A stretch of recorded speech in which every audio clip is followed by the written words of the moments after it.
Taigi treneris su pergalė, kokios pagrindinės priežastys lėmė šiandienos pergalę? Manau, kad merginų nusiteikimas, norint paimti geresnę vietą, šitą norėjo pasitikrinti su Italijom, nes Italija tai yra futbolo šalis. Ir kaip sakiau, mūsų žaidimas gerėja. Rezultatas galėjo būti ir didesnis.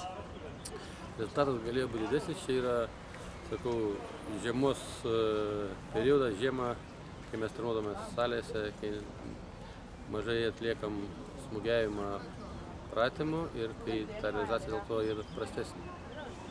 Kokią šiandien grandį išskirtumėt, kuris sėkmingiausiai sužaidė? Saugų, puolėjų, gynėjų? Galvoju, saugai gerai sužaidė.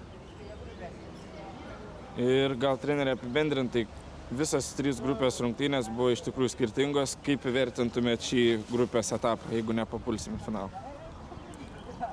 Įvertinčiau teigiamai, nes turėjom pirmą labai stiprią komandą turėjom, o mums, kaip ir praeitą kartą sakiau, labai svarbu daug rungtyniauti.